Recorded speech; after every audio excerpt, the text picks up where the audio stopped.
എല്ലാവർക്കും നമസ്കാരം. ഈ രാമായണത്തെ ഇന്നിപ്പോ രാമായണ മാസം ആരംഭിക്കുന്നു. രാമായണത്തെ സംബന്ധിച്ച് നമുക്ക് ഒരുപാട് സംശയങ്ങളുണ്ട്.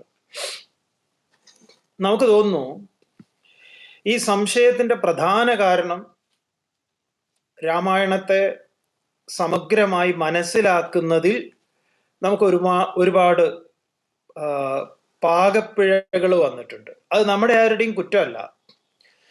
അത് ക്രമത്തിൽ അറിയാൻ നമുക്ക് സാഹചര്യങ്ങൾ ഇല്ലാതെ പോയി, അല്ലെങ്കിൽ നമ്മൾ അതിൻ്റെ ഒരു ശരിയായ വിധത്തിൽ അറിയാതെ പോയി.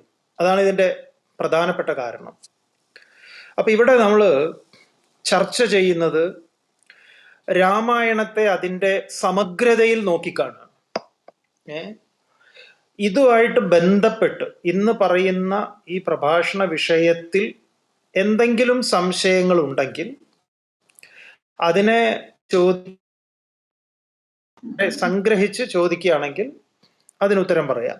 പിന്നെ നാളെ എല്ലാ ദിവസവും ഇത് തുടരണമെന്നും ആഗ്രഹിക്കുന്നുണ്ട്. അപ്പൊ ആദ്യം ഈ രാമായണത്തെ എങ്ങനെയാണ് നമ്മൾ അറിയേണ്ടത് എന്നുള്ളതാണ്. ഒന്ന്, ആരാണ് ഈ രാമായണം അവതരിപ്പിച്ചത്? ആദ്യമായിട്ട് ആരുടെ മനസ്സിലാണ് ഇങ്ങനെയൊരു ചിന്ത ആദ്യം രൂപപ്പെട്ടിട്ടുള്ളത്? അത് നമ്മൾ നോക്കുന്ന സമയത്ത് വാത്മീകിയാണ് ഇതിന് ആരംഭം കുറിച്ചത് എന്ന് കാണാൻ സാധിക്കും.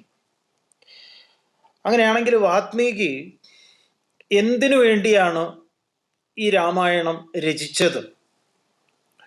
അത് നമ്മൾ ശ്രദ്ധയോടുകൂടി മനസ്സിലാക്കേണ്ടത്, ഇത് ഒരു പ്രകരണ ഗ്രന്ഥം എന്ന പേരിലാണ് രാമായണം അറിയപ്പെട്ടത്. പ്രകരണ ഗ്രന്ഥം. എന്തുകൊണ്ടാണ് ഇതിനെ പ്രകരണ ഗ്രന്ഥം എന്ന് പറഞ്ഞത്? ഈ രാമായണത്തിൽ അനേക പ്രകരണങ്ങൾ ഉൾക്കൊള്ളിച്ചിട്ടുണ്ട്. ഒന്ന്, അതിൽ വൈരാഗ്യ പ്രകരണം, മുമുക്ഷു പ്രകരണം, ഉൽപ്പത്തി പ്രകരണം, സ്ഥിതി പ്രകരണം, ഉപശമ പ്രകരണം, നിർവാണ പ്രകരണം. ഇങ്ങനെ 6 പ്രകരണങ്ങളെ കൊണ്ട് അവതരിപ്പിച്ചിട്ടുള്ള ഒരു പ്രകരണ ഗ്രന്ഥമായിരുന്നു രാമായണത്തിൻ്റെ പൂർവരൂപം. അതിൻ്റെ പേര് ബൃഹത് യോഗവാസിഷ്ടം എന്നാണ്. അപ്പൊ ബൃഹത് യോഗവാസിഷ്ടം 32,000 ശ്ലോകങ്ങളുള്ള വേദോപനിഷത്തുക്കളുടെ സാരസംഗ്രഹത്തെ ശ്രീരാമൻ എന്ന കേന്ദ്ര കഥാപാത്രത്തെ മുൻനിർത്തി കഥാരൂപത്തിൽ അവതരിപ്പിച്ചിട്ടുള്ള ആദ്യത്തെ പ്രകരണ ഗ്രന്ഥമാണ്. അപ്പം അതിന് 32,000 ശ്ലോകങ്ങളുണ്ട്. അപ്പൊ എന്താണ് ഈ പ്രകരണ ഗ്രന്ഥത്തിന്റെ താത്പര്യം എന്നാണെങ്കിൽ, ഈ ഉപനിഷത്തുക്കളെ അല്ലെങ്കിൽ വേദസാരത്തെ മറ്റൊരു രീതിയിൽ അവതരിപ്പിക്കുക.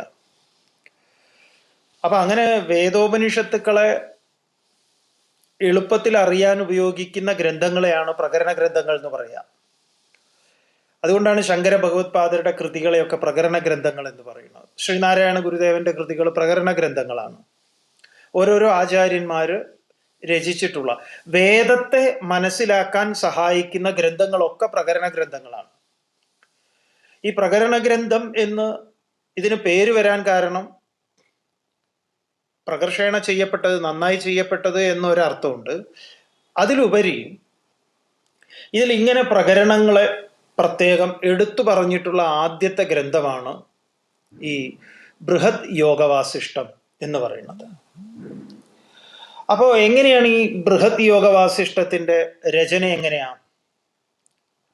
അതായത് ഒരിക്കല് ഭരദ്വാജൻ വാത്മീകിയെ സമീപിക്കുന്നതാണ്.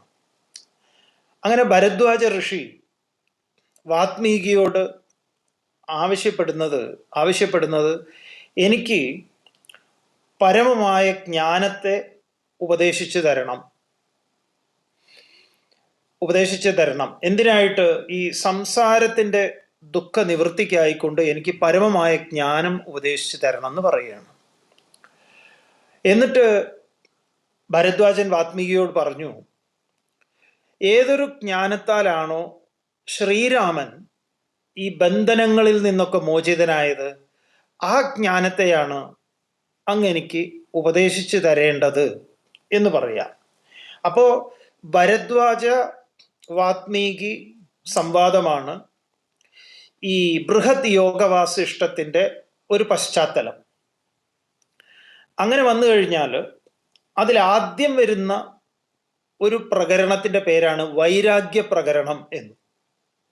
ഈ വൈരാഗ്യം എന്ന് പറയുന്നത് നമ്മുടെ മലയാളത്തിൽ പറയുന്ന വൈരാഗ്യമല്ല. വേദാന്ത ശാസ്ത്രത്തിൽ അത് സവിശേഷമായ ഒരു സാധകന്റെ ഗുണമാണ് വൈരാഗ്യം. അതായത് വൈരാഗ്യത്തിന് 2 വിധത്തിലാണ് അർത്ഥം പറഞ്ഞിരിക്കുന്നത്. വിശേഷേണ രാഗ, ഒന്ന് വിഗത രാഗ.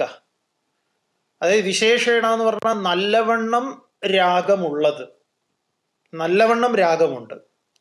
അതുപോലെ തന്നെ വിഗത രാഗ, രാഗം ഒഴിഞ്ഞത്. അപ്പൊ രാഗം ഒഴിഞ്ഞതും എന്നാൽ അതീവമായിട്ട് രാഗമുള്ളതും. അതെന്താ അങ്ങനെ പറഞ്ഞിരിക്കുന്നത്? വിരുദ്ധ ആശയങ്ങളാണ്. ഒന്ന് പൂർണ്ണമായ രാഗമില്ലായ്മ എന്നും, എന്നാൽ വളരെ വിശേഷത്തോടു കൂടിയ രാഗമെന്നും. അതെങ്ങനെയാണ് മനസ്സിലാക്കേണ്ടത് എന്നാൽ, അനിത്യങ്ങളായതിനോട് രാഗമില്ലായ്മ, നശ്വരങ്ങളായതിനോട് രാഗമില്ലായ്മയും, നിത്യമായതിനോട് വിശേഷപ്പെട്ട രാഗവും, അതാണ് വൈരാഗ്യം. ക്ഷണികങ്ങളായതിനെ വിസ്മരിക്കുകയും സ്ഥിരമായതിനെ സ്വീകരിക്കുകയും, അല്ലെങ്കിൽ സ്വീകരിക്കാനുള്ള മനോഭാവം, അതിനെയാണ് വൈരാഗ്യം എന്ന് പറയുന്നത്. അപ്പൊ ഈ വൈരാഗ്യ പ്രകരണമാണ് ഈ വാസിഷ്ഠത്തിലെ, ബൃഹത് യോഗ വാസിഷ്ഠത്തിലെ 1ാമത്തെ പ്രകരണം എന്ന് പറയുന്നത്. ആ പ്രകരണത്തിലെ പ്രതിപാദ്യ വിഷയമായിട്ട് വരുന്നത് ശ്രീരാമൻ, ഒരു യുവാവായിരിക്കുന്ന രാമൻ ഒരു ദേശാടനം നടത്തുന്നതാണ്. കുറെ സ്ഥലങ്ങളിലൊക്കെ രാമൻ പോകുന്നു, സ്വതന്ത്രമായി യാത്ര ചെയ്യുന്നു. അങ്ങനെ യാത്രയൊക്കെ ചെയ്ത് വന്ന് വളരെ ദുഃഖാകുലനായിട്ടിരിക്കുന്ന ശ്രീരാമനെയാണ് ദശരഥൻ കാണുന്നത്. അപ്പൊ രാമന് ഒരു ഉത്സാഹവുമില്ല. ഈ യാത്ര എക്സ്കർഷനൊക്കെ കഴിഞ്ഞു വന്നതിന് ശേഷം രാമൻ വളരെ വിഷണ്ണനായിട്ട് കാണുന്നു, ദുഃഖിതനായിട്ട് കാണുന്നു. എന്താണ് രാമന്റെ ഈ ദുഃഖത്തിന് കാരണം? അങ്ങനെ രാമൻ അതീവ ദുഃഖിതനാണ് എന്നുള്ള കാര്യം അറിഞ്ഞിട്ട് ഈ ദശരഥൻ ഗുരുക്കന്മാരായിട്ടുള്ള വസിഷ്ഠനെയും വിശ്വാമിത്രനെയും ആളയച്ച് വിളിപ്പിക്കുന്നതാണ്. അങ്ങനെ വസിഷ്ഠനും വിശ്വാമിത്രനും രാജസന്നിധിയിൽ എത്തുന്നു. ദശരഥൻ ഗുരുക്കന്മാരോട് കാര്യങ്ങൾ പറയുന്നു. ഏതായാലും രാമനെ കാണട്ടെ, രാമനോട് ചോദിക്കട്ടെ കാര്യങ്ങൾ എന്താണ് എന്ന് വസിഷ്ഠനും വിശ്വാമിത്രനും അറിയിച്ച്, ഈ വസിഷ്ഠൻ ശ്രീരാമനോട് ചോദിക്കുകയാണ്, എന്താണ് അങ്ങയുടെ ദുഃഖത്തിന് കാരണം എന്ന്. അപ്പൊ രാമൻ അവതരിപ്പിക്കുന്ന ഒരു ഗംഭീരമായിട്ടുള്ള ഒരു ചിന്തയുണ്ട്.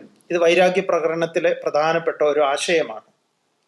അദ്ദേഹം പറഞ്ഞു, ഞാനിങ്ങനെ ഈ പുറത്തൊക്കെ പോയിട്ട് അതിനെ പറഞ്ഞത് ഇങ്ങനെയാണ്: തരവോഭിഹി ജീവന്തി പശുപക്ഷിണ. തരവോഭിഹി ജീവന്തി, ഈ വൃക്ഷലതാദികളൊക്കെ ജീവിക്കുന്നു. ജീവന്തി പശുപക്ഷിണ, പശുക്കൾ ജീവിക്കുന്നു, മൃഗങ്ങളൊക്കെ ജീവിക്കുന്നു, പക്ഷികൾ, ഇതൊക്കെ ജീവിക്കുന്നു. പക്ഷേ ഈ മനുഷ്യനായ ഞാനും ഇങ്ങനെ ജീവിച്ച് ഒരു ദിവസം മരിച്ചു പോവലാണോ? ആരാണോ മനസ്സുകൊണ്ട് ഇത് മനനം ചെയ്യാത്തത്, മനസ്സ് മനനം ചെയ്യാത്തവൻ ന ജീവതി എന്നാണ്, അവൻ ജീവിക്കുന്നില്ല. മാത്രമല്ല രാമൻ ഒരു പദം കൂടെ പ്രയോഗിക്കുന്നുണ്ട്, ശേഷ ജരടഗർദഭ എന്ന്. അവർ ജീർണിച്ച കഴുതകൾക്ക് സമന്മാരാണെന്ന്. ഈ ഒരു ആശയം വൈരാഗ്യ പ്രകരണത്തിൽ പറയുന്ന ഈ ആശയത്തെ കഠോപനിഷത്തില് നചികേതസ് യമധർമ്മന്റെ മുൻപിൽ വെക്കുന്നുണ്ട്. അനുപശ്യ യഥാപൂർവേ പ്രതിപശ്യ തഥാപരേ സസ്യമീവ മർത്യപച്യതേ സസ്യമീവ ആജായതേ പുനഃ. അച്ഛ, നചികേതസ് അച്ഛനോട് പറയുക, അനുപശ്യ യഥാപൂർവേ പ്രതിപശ്യ തഥാപരേ. പൂർവികന്മാരെ കുറിച്ച് ആലോചിക്കൂ, ഇപ്പോൾ ഉള്ളവരെ കുറിച്ച്, ഇനി അങ്ങോട്ടേക്കുള്ളത്. ഈ സസ്യങ്ങൾ ഉണ്ടായി വളർന്ന് ക്ഷയിച്ചു പോകുന്നു, അത് വീണ്ടും വളരുന്നു. അതുപോലെയാണോ അച്ഛനും ഞാനും ഒക്കെ എന്നൊരു ചിന്ത വെക്കുന്നുണ്ട്. ഇത് പിന്നെയാണ് യമന്റെ അടുത്തേക്ക് പോകുന്നത്. ഇതുപോലെ ശ്രീ ബുദ്ധന്റെ ജീവിതത്തിൽ കാണാൻ സാധിക്കും. അദ്ദേഹം ദേശാടനം നടത്തി വരുമ്പോഴാണ് അദ്ദേഹത്തിന്റെ മുന്നിൽ പ്രധാനപ്പെട്ട ചോദ്യം ഉണ്ടാകുന്നത്. അതുകൊണ്ടാണ് പലപ്പോഴും തീർത്ഥയാത്രകൾ അല്ലെങ്കിൽ പല യാത്രകളും നമുക്ക് ജീവിതത്തിന്റെ നിരർത്ഥകതയെ അതുപോലെ തന്നെ ജീവിതത്തിന്റെ സാർത്ഥകമായത്, ഈ രണ്ട് ഭാവങ്ങളെയും നമുക്ക് പലപ്പോഴും ദീർഘദൂര യാത്രകളിൽ നിന്ന് നമുക്ക് നമ്മുടെ മുന്നിലേക്ക് വരുന്ന ചോദ്യങ്ങളാണ് പലപ്പോഴും ഇതുപോലെ ശ്രീരാമൻ അവതരിപ്പിക്കുന്നതാണ്. അപ്പോൾ വസിഷ്ഠൻ പറയുന്നു, ഏതായാലും ഇവൻ കുമാരൻ ഒരു ശരിയായ വഴിയിൽ തന്നെയാണ്, പേടിക്കൊന്നും വേണ്ട, കാര്യങ്ങളൊക്കെ അറിയേണ്ടതൊക്കെ അറിഞ്ഞതായിട്ടുള്ള ലക്ഷണമുണ്ട്, ഇനി അതിനെയൊക്കെ ഉപയോഗപ്പെടുത്തേണ്ടതുണ്ട്. അങ്ങനെ വസിഷ്ഠൻ ശ്രീരാമന് നൽകുന്ന ഉപദേശങ്ങളാണ്. അത് വസിഷ്ഠൻ മാത്രമല്ല, അതിൽ വിശ്വാമിത്രനും രാമന് ഉപദേശങ്ങൾ നൽകുന്നുണ്ട്. അങ്ങനെ അതിൽ അതിഗംഭീരമായിട്ടുള്ള തത്വചിന്തയെയാണ് ഈ പ്രകരണങ്ങളായിട്ട് അവതരിപ്പിച്ചിട്ടുള്ളത്. അപ്പോൾ വൈരാഗ്യ പ്രകരണം എന്നത് ആദ്യത്തെ ഈ പറഞ്ഞ സത്യാന്വേഷകന് വേണ്ടുന്ന ക്വാളിറ്റിയെക്കുറിച്ച് പറയുന്നതാണ്. പിന്നെയുള്ളത് മുമുക്ഷു പ്രകരണമാണ്. മുമുക്ഷുവിൻ്റെ, സ്വതന്ത്രനായിട്ടുള്ളവൻ്റെ അതിനെക്കുറിച്ച് അവതരിപ്പിക്കുന്നതാണ്. പിന്നെ ഉൽപ്പത്തി, ഉണ്ടാകലിൻ്റെ, ഈ പ്രപഞ്ചത്തിൽ ഓരോന്നും ഉണ്ടാകുന്നത് എങ്ങനെയാണ് എന്നുള്ളതിൻ്റെ ഒരു ഭൂമിശാസ്ത്ര അല്ലെങ്കിൽ സയൻസാണ് എല്ലാ അതും നമ്മുടെ പഴയ കാലത്തെ ഗുരുക്കന്മാർ പഠിപ്പിച്ചിരുന്ന രീതിയാണത്. പിന്നെയുള്ളത് സ്ഥിതിയുടെ, എങ്ങനെയാണ് ഇതെല്ലാം നിലനിൽക്കുന്നത്. പിന്നെയുള്ളത് ഉപശമം. അപ്പൊ സൃഷ്ടി സ്ഥിതി സംഹാരത്തിന്റെ ഭാവങ്ങളെ 3 പ്രകരണങ്ങളായിട്ട്, ഉൽപ്പത്തി പ്രകരണം എന്നും സ്ഥിതി പ്രകരണം എന്നും ഉപശമം എന്നും, പിന്നെയുള്ളത് നിർവാണം എന്ന് പറയുന്ന ഈ പരമമായ ആ സത്യത്തെ അറിഞ്ഞ് അനുഭവിക്കുന്ന പ്രകരണത്തെയാണ് നിർവാണ പ്രകരണം. ഇങ്ങനെയാണ് ഈ വാസിഷ്ഠത്തിൽ ഇത് ക്രമപ്പെടുത്തിയിട്ടുള്ളത്. എന്നാൽ ഇതിങ്ങനെ വളരെ ഗംഭീരമായിട്ട് പറഞ്ഞിട്ടുണ്ട്. അപ്പൊ ഈ 32,000 ശ്ലോകങ്ങൾ പിന്നീട് വാത്മീകി തന്നെ 24,000 ശ്ലോകങ്ങളായിട്ട് ചമയ്ക്കുന്നതാണ് വാത്മീകി രാമായണം. അപ്പൊ ഈ വാത്മീകി രാമായണത്തിന് 24,000 ശ്ലോകങ്ങളാണ്. അതേസമയം ഈ വാത്മീകി രാമായണം 7 കാണ്ഡങ്ങളാണ്. മറ്റത് പ്രകരണങ്ങളായിട്ടാണ് അവതരിപ്പിച്ചതെങ്കിൽ ഇവിടെ വരുമ്പോൾ അതെന്താണ്, കാണ്ഡങ്ങളായിട്ട് വരുന്നു. നമുക്കറിയാം ബാലകാന്ഡം, അതുപോലെ അയോധ്യാകാന്ഡം, ആരണ്യകാന്ഡം, കിഷ്കിന്ധാകാന്ഡം, സുന്ദരകാന്ഡം, യുദ്ധകാന്ഡം, അതുപോലെ ഉത്തരകാന്ഡം. ഇങ്ങനെ 7 കാണ്ഡങ്ങൾ. ചിലർ അതിനെ 6 കാണ്ഡേ ഉള്ളൂ. ഉത്തരകാന്ഡത്തെ ഒഴിവാക്കിയിട്ട് അതിനെ പാരായണമൊക്കെ ചെയ്യാറുണ്ട്. അതൊരു പൂർണ്ണമായിട്ടുള്ളൊരു കാര്യമില്ല. ഉത്തരകാന്ഡത്തിലാണ് ജ്ഞാനം മുഴുവൻ ഇരിക്കുന്നത്. എല്ലാ രാമായണത്തിൻ്റെ ഉത്തരകാന്ഡത്തിലാണ് ഗീതകളൊക്കെ ഇരിക്കുന്നത്. ഇപ്പോൾ അധ്യാത്മ രാമായണത്തിലാണെങ്കിൽ ഉത്തരകാന്ഡത്തിലാണ് ശ്രീരാമഗീത ഇരിക്കുന്നത്. അത് പല രാമായണങ്ങളിൽ നമുക്ക് ആ സന്ദർഭത്തിലേക്ക് വരാം. അപ്പൊ ഈ വാസിഷ്ഠത്തില് കാണ്ഡങ്ങളല്ല, മറിച്ച് പ്രകരണങ്ങളാണ്. എന്നാൽ വാത്മീകി രാമായണത്തിൽ വരുന്ന സമയത്ത് അത് പിന്നെ കാണ്ഡങ്ങളായിട്ട് മാറും. ഈ കാണ്ഡത്തെ തന്നെയാണ് മറ്റുള്ള ആചാര്യന്മാരും ഈ കാണ്ഡ സമ്പ്രദായത്തെ തന്നെയാണ് മറ്റുള്ള ആചാര്യന്മാരും പിന്തുടർന്നു പോകുന്നത്. അപ്പൊ നമ്മൾ ആദ്യം മനസ്സിലാക്കേണ്ടുന്നത് വാത്മീകി തന്നെ ചമയ്ക്കുന്ന ബൃഹദ് യോഗവാസിഷ്ടമാണ് രാമായണത്തിന്റെ ഒരു പൂർവരൂപം. ആ പൂർവരൂപത്തെ വീണ്ടും സംഗ്രഹിക്കുന്നതാണ് 24,000 ശ്ലോകങ്ങളെ കൊണ്ട് വാത്മീകി രാമായണം എന്ന പേരിൽ. അപ്പൊ ഈ വാത്മീകി രാമായണം എന്നതിന് അതിൻ്റെ ഒരു പേര്, ഒറിജിൻ പേര് എന്താന്ന് പറഞ്ഞു കഴിഞ്ഞാൽ ചതുർവിംശതി സാഹസ്രി എന്നാണ്. ചതുർവിംശതി സാഹസ്രി എന്ന് പറഞ്ഞാൽ 24,000 എന്നാണ്. അപ്പൊ 24,000 ശ്ലോകങ്ങളെ കൊണ്ട് ചിട്ടപ്പെടുത്തിയിട്ടുള്ളതിൻ്റെ പേരാണ്, ഈ വാത്മീകി രാമായണത്തിന്റെ പേരാണ് ചതുർവിംശതി സാഹസ്രി എന്ന്. അതേസമയം പ്രകരണ ഗ്രന്ഥം എന്ന് ആദ്യത്തെ പ്രകരണ ഗ്രന്ഥം, ഈ വേദാന്ത ശാസ്ത്ര ശാഖയിൽ വേദങ്ങളും ഉപനിഷത്തുക്കളും മാത്രം നിലനിന്നിരുന്ന കാലത്ത്, മഹാഭാരതമോ മറ്റ് വേദാന്ത കൃതികളൊന്നുമില്ലാത്ത വെറും ഉപനിഷത്തും ഈ പറഞ്ഞ വേദം മാത്രം നിലനിന്ന സമയത്താണ് വേദത്തിലേക്ക് നമ്മളെ കൂടുതൽ അടുപ്പിക്കുന്നതിൽ വാത്മീകി ചമയ്ക്കുന്ന സ്വതന്ത്രമായിട്ടുള്ള, കാരണം ഈ ആശയത്തിലേക്ക് നമ്മളെ ശ്രദ്ധയെ കേന്ദ്രീകരിപ്പിക്കാൻ വേണ്ടി അവതരിപ്പിച്ചിട്ടുള്ള ബൃഹത് യോഗവാസിഷ്ടം 32,000 ശ്ലോകം. അതിൽ നിന്ന് വാത്മീകി തന്നെ അതിനെ 24,000 ശ്ലോകങ്ങളാക്കുന്നു. എങ്ങനെയാണോ വ്യാസർ 1.25 ലക്ഷം ശ്ലോകങ്ങളുള്ള മഹാഭാരതത്തെ 18,000 ശ്ലോകങ്ങളുള്ള ശ്രീമദ് ഭാഗവതമാക്കി ആ കഥയെ സംഗ്രഹിക്കുന്നത്, ഇതുപോലെ. കാരണം 32,000-ൽ നിന്ന് പിന്നീട് വരുന്ന 24,000 എന്ന് പറയുമ്പം അറിയാലോ.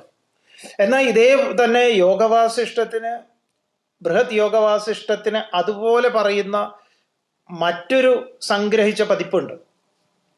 അത് ലഘു യോഗവാസിഷ്ടം എന്നാണ്. ഇന്ന് അതാണ് നമുക്ക് അവൈലബിൾ ആയിട്ടുള്ളത്. ലഘു യോഗവാസിഷ്ടത്തിലെ 6,000 ശ്ലോകങ്ങളാണ്. പ്രകരണങ്ങൾ, ഇത്രയും പ്രകരണങ്ങളെ കൊണ്ടാണ് അത് പറഞ്ഞിരിക്കുന്നത്. അത് ശ്ലോകങ്ങളെ സംഗ്രഹിച്ച് അവതരിപ്പിച്ചു എന്നുള്ളതാണ്. അപ്പൊ ഈ 24,000 ശ്ലോകങ്ങൾ ചതുർവിംശതി സാഹസ്രയാക്കി രാമായണം ചമയ്ക്കുന്നതിന് പറയുന്ന മറ്റൊരു കാരണം, ഗായത്രിയുടെ ഓരോ അക്ഷരങ്ങളുടെ വിസ്താരമാണ് ഓരോ 1000 ശ്ലോകങ്ങൾ എന്നാണ്.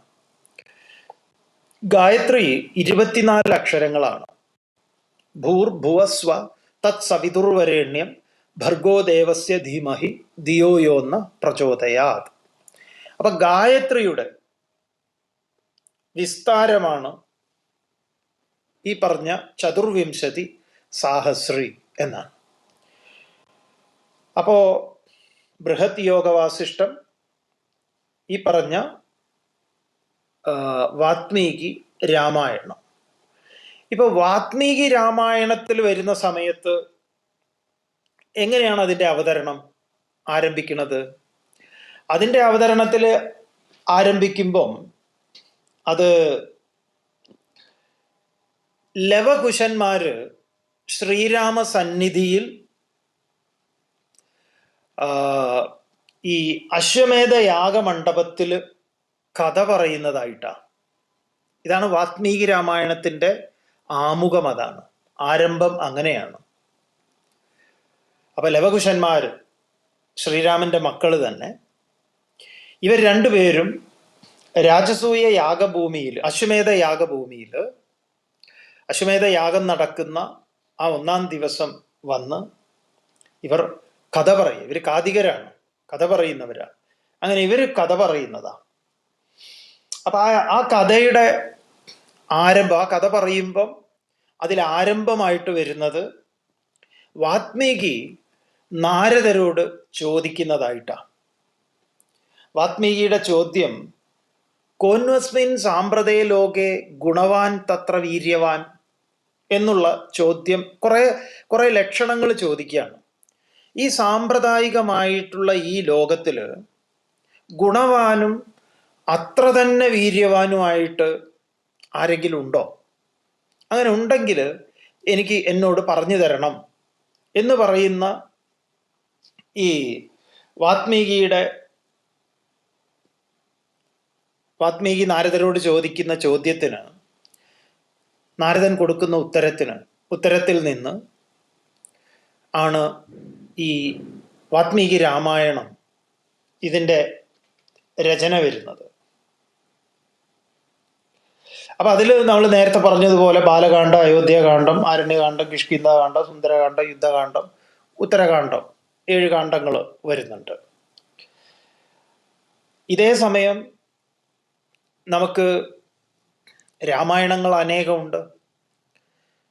വ്യാസര് ഈ രാമായണത്തെ 3 അവതരിപ്പിച്ചിട്ടുണ്ട്. ഇതെല്ലാം നമ്മൾ വളരെ ശ്രദ്ധയോടുകൂടി മനസ്സിലാക്കേണ്ടുന്ന കാര്യങ്ങളാണ്. അപ്പൊ വ്യാസര് ആരാണോ രാമായണത്തിന് ഒരു ബീജം നൽകിയത് അത് വാത്മീകിയാണ്. അത് ഈ പറഞ്ഞ പ്രകരണ ഗ്രന്ഥത്തിലൂടെയാണ്. ഇനി വാത്മീകിക്ക് രാമായണത്തിന്റെ മൂലം, അതിന്റെ റൂട്ട് എവിടെ നിന്നാണ് കിട്ടുന്നത് എന്നുള്ളത് നമുക്ക് കാണാം. നമ്മൾ ഇപ്പൊ തന്നെ അത് പറയാം. അതോടൊപ്പം തന്നെ ഇതും കൂടെ മനസ്സിലാക്കുന്നത് നല്ലതാണ്. അപ്പൊ ഈ നമ്മുടെ വ്യാസര് ഈ രാമായണത്തെ എന്താണ് ചെയ്തത് എന്നാണെങ്കിൽ മഹാഭാരതത്തിൽ ഈ രാമായണത്തെ അവതരിപ്പിച്ചിട്ടുണ്ട്. മഹാഭാരതത്തിൽ രാമായണം വരുന്നുണ്ട്. അത് പലർക്കും അറിയാത്തൊരു കാര്യമാണ്. രാമായണത്തിനകത്ത് മഹാഭാരതം ഉണ്ട് എന്നുള്ള വിവരം അറിയാത്ത എത്രയോ പേരുണ്ട്. അതേസമയം അത് തന്നെ ഭാഗവതത്തിലും രാമായണം വരുന്നുണ്ട്. ശ്രീമദ് ഭാഗവതത്തില് ശ്രീരാമ കഥ വരുന്നുണ്ട്. രാമായണത്തിനെ സംഗ്രഹിച്ച ഇതാണ്. ഇപ്പൊ രാമായണം പറയുന്ന ഒറ്റ ശ്ലോകത്തിൽ രാമായണം പറയും: പൂർവം രാമ തപോവനാദിഗമനം ഹത്വാ മൃഗം കാഞ്ചനം വൈദേഹീ ഹരണം ജടായുമരണം സുഗ്രീവ സംഭാഷണം ബാലീ നിഗ്രഹണം സമുദ്രതരണം ലങ്കാപുരീദാഹനം പശ്ചാത് രാവണ കുംഭകർണഹനനം ഹ്യേതദ്ധി രാമായണം. രാമായണം മുഴുവനായി പറഞ്ഞു കഴിഞ്ഞു. രാമന്റെ തപസ്, പൂർവം രാമ തപോവനാദിഗമനം, ഹത്വാ മൃഗം കാഞ്ചനം, സ്വർണമൃഗത്തെ കൊന്നത്, വൈദേഹി ഹരണം, സീതയെ മോഷ്ടിച്ചത്, വൈദേഹി ഹരണം, ജടായു മരണം, ജടായുവിന്റെ മരണം, സുഗ്രീവ സംഭാഷണം, സുഗ്രീവനുമായിട്ടുള്ള സംഭാഷണം, ബാലി നിഗ്രഹണം, സമുദ്രതരണം, സമുദ്രത്തെ തരണം ചെയ്യുന്നത് ഹനുമാൻ, ലങ്കാപുരി ദാഹനം, ലങ്കയെ ചുട്ടുപൊട്ടിക്കുന്നത്, പശ്ചാത് അനന്തരം രാവണ കുംഭകർണ ഹനനം, രാവണൻ കുംഭകർണൻ തുടങ്ങിയിട്ടുള്ള ആളുകളെ കൊല്ലുന്നത്. ഏതദ്ധി രാമായണം. ഇതാകുന്നു രാമായണം. അപ്പൊ ഇത് വളരെ സംക്ഷിപ്തമായിട്ടുള്ള അതിന്റെ ജിസ്റ്റ് ഫോമാണ്. ഏകശ്ലോകി എന്ന് പറയും. അപ്പൊ ഒറ്റ ശ്ലോകത്തിൽ രാമായണത്തെ സംഗ്രഹിച്ച് അവതരിപ്പിച്ചിട്ടുണ്ട്. അതുപോലെ നമ്മളിവിടെ കാണുന്നു 32,000-വും 24,000-വും. വ്യാസരതിനെ അധ്യാത്മ രാമായണം എന്ന പേരിൽ 6,000 ശ്ലോകങ്ങളെ കൊണ്ട്. അതേസമയം ഈ ലഘുയോഗവാസിഷ്ടം ഇത് തന്നെയാണ് ഇതിലെ വിഷയങ്ങൾ. അപ്പൊ എന്താണ് ഈ രാമായണത്തിൽ ചർച്ച ചെയ്യുന്ന വിഷയം?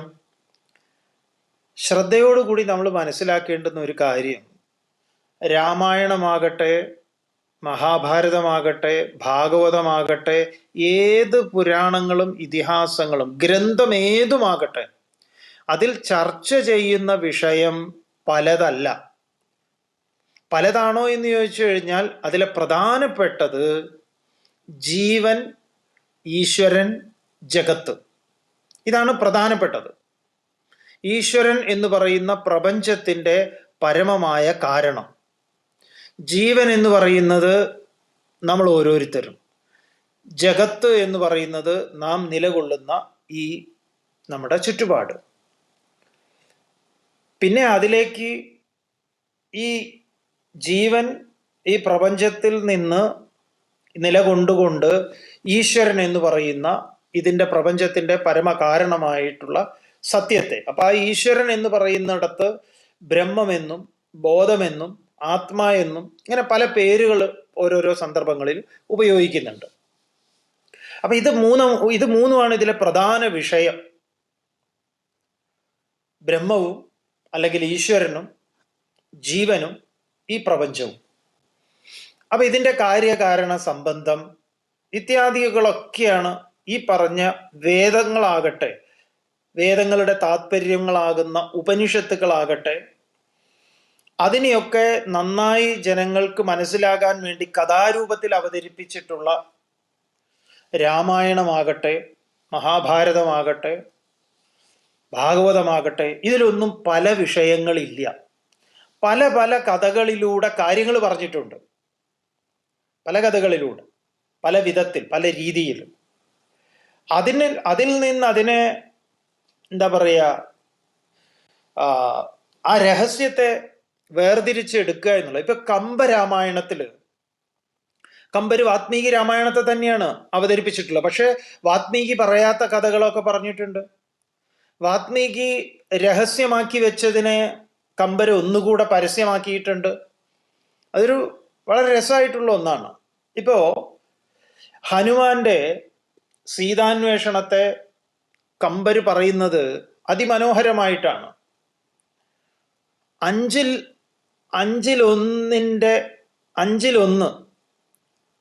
അഞ്ചിലൊന്ന് എന്ന് പറഞ്ഞു കഴിഞ്ഞാൽ, 5 എന്ന് പറഞ്ഞു കഴിഞ്ഞാൽ പഞ്ചമഹാഭൂതങ്ങളാണ്. ആകാശം, വായു, അഗ്നി, ജലം, ഭൂമി. ഇതാണ് പഞ്ചമഹാഭൂതങ്ങൾ. കോഡായിട്ട് കമ്പര് പറഞ്ഞിട്ടുണ്ട്. അഞ്ചിലൊരുവൻ എന്ന് പറഞ്ഞാൽ ഹനുമാൻ, വായുപുത്രൻ. 5-1 തേടി എന്ന് പറഞ്ഞു കഴിഞ്ഞാൽ സീതയെ അന്വേഷിച്ച്, സീത ഭൂമിയിൽ നിന്നുണ്ടായവളാണ്, ഭൂമിയെ റെപ്രസെന്റ് ചെയ്യുന്ന ആളാണ്. ആ ഒന്നിലെ തേടി 5-1 തരണം ചെയ്ത്, 5-1 എന്ന് പറഞ്ഞു കഴിഞ്ഞാൽ ആകാശമാർഗം 5-1 തരണം ചെയ്ത്, സമുദ്രത്തെ, ജലത്തെ തരണം ചെയ്ത് 5-1 കൊണ്ട് എന്ന് പറഞ്ഞാൽ അവിടെ ലങ്കയിൽ തീ കൊളുത്തി തിരിച്ചു വന്നത്. ഇത് അതിമനോഹരമായിട്ട് അതിൽ അവതരിപ്പിക്കുന്നുണ്ട്. ഈ പഞ്ചമഹാഭൂതങ്ങളുടെ ഗംഭീരമായിട്ടുള്ള മറ്റൊരു പ്രകാരത്തിലുള്ള നമ്മുടെ ചിന്തയെ ഉദ്ദീപിപ്പിക്കുന്ന ഒന്നാണത്. അപ്പൊ വായുപുത്രൻ എന്ന് പറയുന്ന വായുവിന്റെ തന്നെ റെപ്രസെന്റേഷൻ ആയിട്ടുള്ള ഹനുമാൻ ആകാശമാർഗത്തിൽ, ആകാശം, അതുപോലെ തന്നെ ജലം, സമുദ്രം, ജലത്തെ തരണം ചെയ്യുക എന്നുള്ളത്. പിന്നെ അതുപോലെ ഭൂമിദേവി, ഭൂമിയുടെ റെപ്രസെന്റേഷൻ ആയിട്ടുള്ള സീതാദേവി, അതുപോലെ ആ ലങ്കയെ ചുട്ടുപൊട്ടിക്കാൻ ഹനുമാൻ എടുത്തു ഉപയോഗിച്ചിട്ടുള്ള അഗ്നി.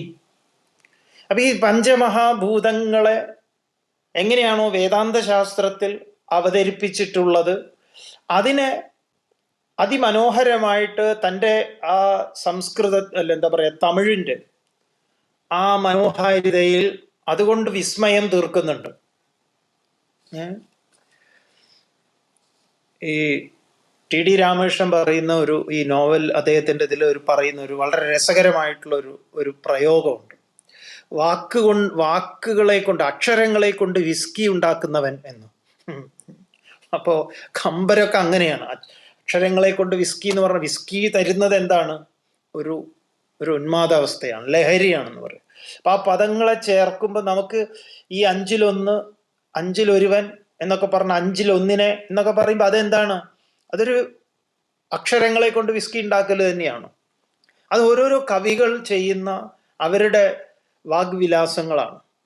അതുകൊണ്ട് കമ്പര് കുറെ ആഡ് ഓൺ ചെയ്തിട്ടുണ്ട് കമ്പരുടേതായിട്ടുള്ള രീതിയിൽ. അത് ആ കമ്പരാമായണത്തിന് വളരെ പ്രശസ്തിയുണ്ട്. അതിന് വാത്മീകി പറയാത്തതിൻ്റെ അപ്പുറത്തേക്കും പറഞ്ഞിട്ടുണ്ട്. അപ്പൊ പറഞ്ഞു വന്നത്, ഈ വ്യാസര് ഈ രാമായണത്തെ മഹാഭാരതത്തിൽ അവതരിപ്പിച്ചിട്ടുണ്ട്.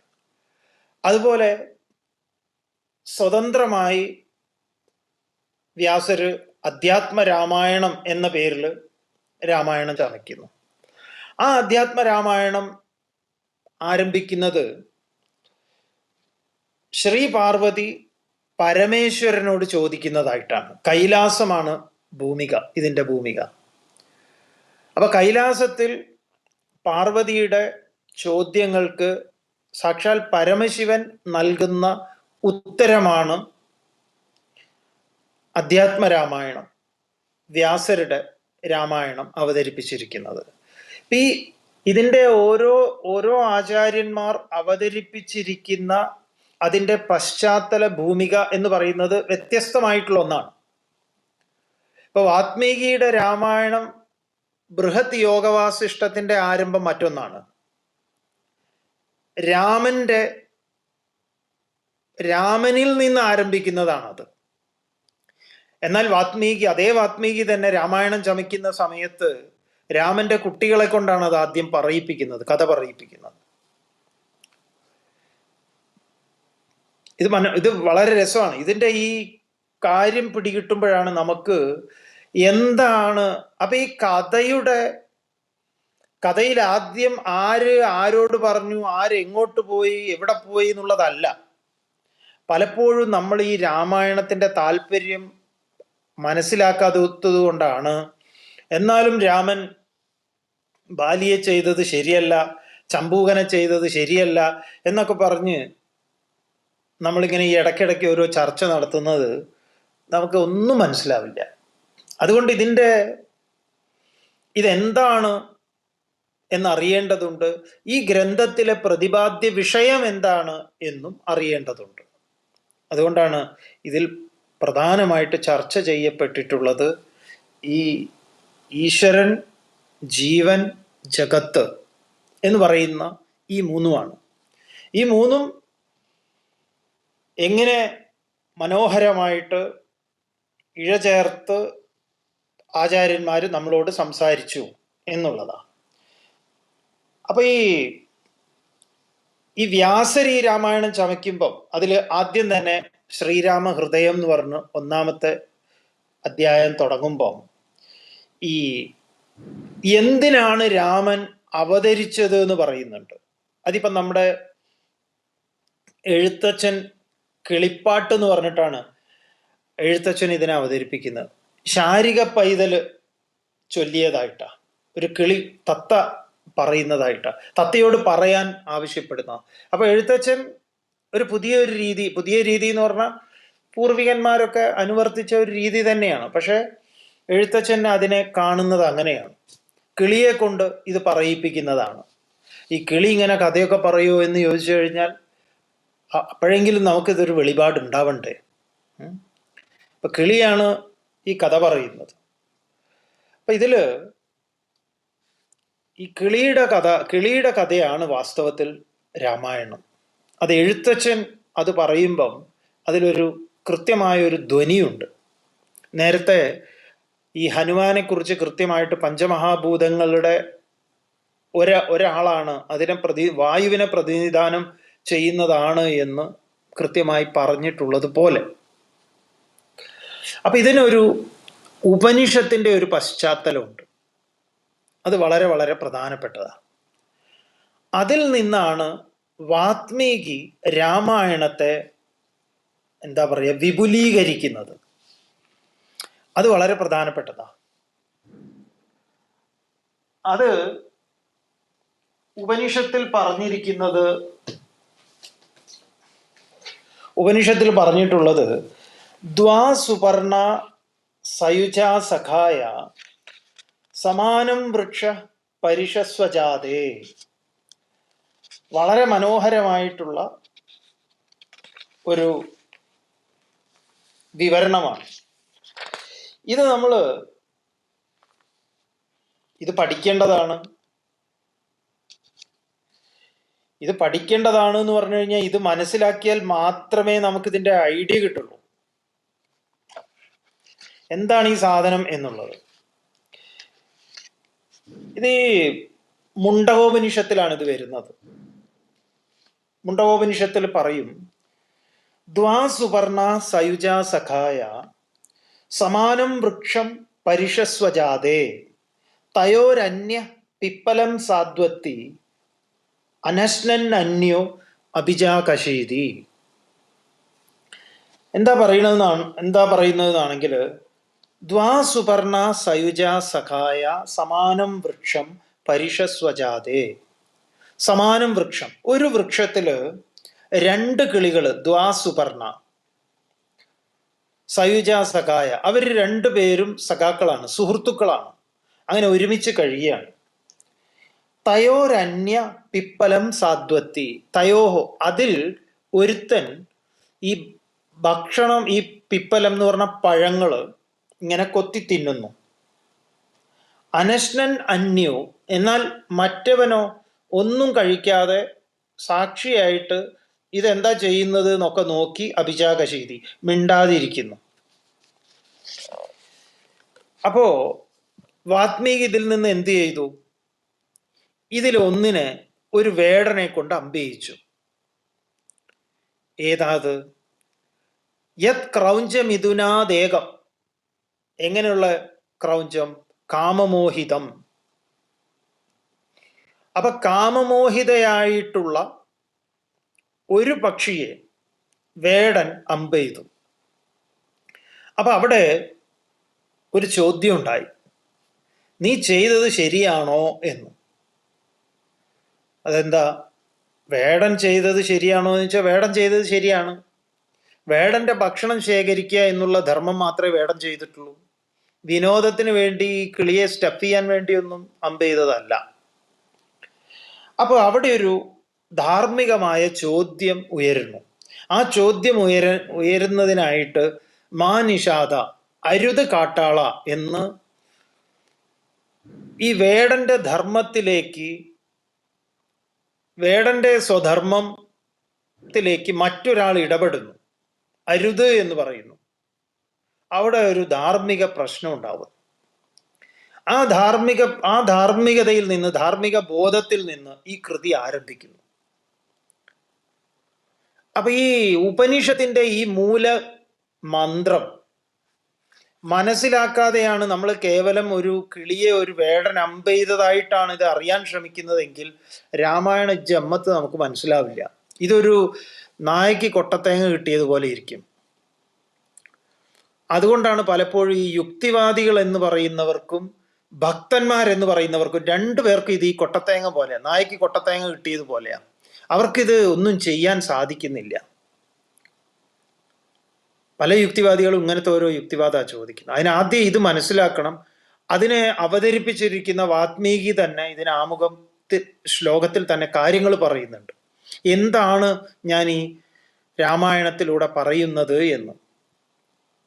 അപ്പൊ ഒരു പുതിയൊരു ആശയത്തെക്കുറിച്ചോ അല്ലെങ്കിൽ ഒരു ചരിത്രത്തെയോ അല്ല.